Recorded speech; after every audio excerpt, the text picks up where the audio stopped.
Dédicace à Umtiti. Nul. C'est trop nul. Tactiquement, techniquement. Bonsoir à toutes et à tous. Voilà, nouveau débrief. Je suis revenu hier tout content de la victoire de Manchester United. Au moment où je reviens, le Barça fait de la merde, bien évidemment. Défaite 2-0 contre Séville. On va revenir en long, en large sur ce match. Et la performance notamment catastrophique d'Umtiti, comme vous l'avez deviné par mon intro. Voilà, la composition qui n'est pas trop surprenante, à part la présence d'Umtiti, bien sûr, et de Firpo qui est aussi éclaté au 20e sous-sol que Umtiti, et que Busquets ce soir aussi, que toute l'équipe, le collectif global n'a pas été bon.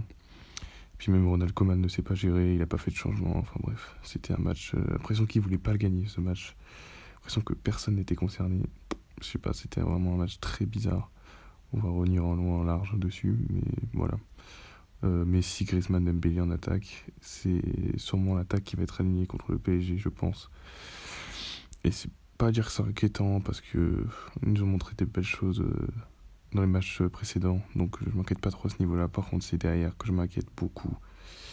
Est-ce qu'on va mettre l'anglais? Moi, je pense qu'à l'heure actuelle, l'anglais rassure plus qu'Umtiti au vu de la performance ce soir. Il a laissé des boulevards. Voilà, Jordi Alba, Ter Stegen, la base. Voilà, rien de plus à ajouter. Et on va commencer sans plus attendre les débriefs. Bon, voilà, on va attaquer le débrief. Donc, on va aller très vite parce que ce match m'a saoulé. Donc, on va parler d'abord de la performance de ce bonhomme, Jules Koundé. Sa performance ce soir est juste exceptionnelle à l'image de la performance globale du FC Séville, qui a été vraiment bonne.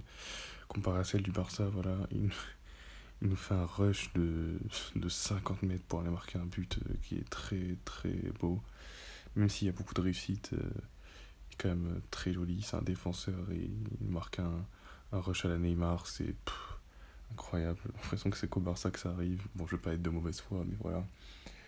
Mais voilà, très très bon joueur. Je pense que d'ici les années à venir, ça va être un des piliers de la défense centrale. Ça peut devenir un des piliers de la défense centrale française notamment. Il est vraiment bon, vraiment vraiment bon.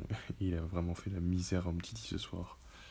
D'ailleurs, en parlant d'Umtiti, j'aime beaucoup revenir sur lui. Il a fait un match catastrophique. Un peu à l'image du Barça en général. Voilà, Umtiti n'a vraiment pas le niveau, on le voit vraiment. Il casse la démarche comme ça, mais Umtiti, voilà, Jules Koundé, il a cassé la démarche, il a fait casser la démarche, il lui a plutôt cassé le cul, brisé, il lui a fait la misère ce soir. On avait l'impression de voir Neymar contre Umtiti, c'était incroyable. Et c'est très inquiétant, notamment sur les profondeurs, on a du mal à gérer sur les profondeurs, et c'est très inquiétant contre le PSG. Quand on sait que le PSG, Mbappé, etc., ça va être un boulevard pour eux, et il va falloir faire très attention. Voilà, avec le premier but inscrit par Jules Koundé, il y a le deuxième qui intervient par l'intermédiaire d'Ivan Rakitic. Une minace au fond des filets, on a l'impression qu'il a vu Bartomeu à la place de Ter Stegen. Il n'a pas célébré, il a respecté, donc c'est plutôt cool, mais voilà quoi. Vraiment, Rakitic ce soir, c'était incroyable. Voilà ma réaction quand j'ai vu que Rakitic a marqué.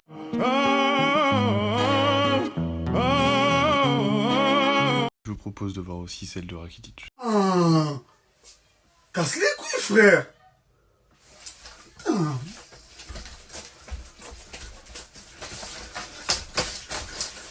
Bon les amis, on va s'arrêter là. Voilà, match de merde.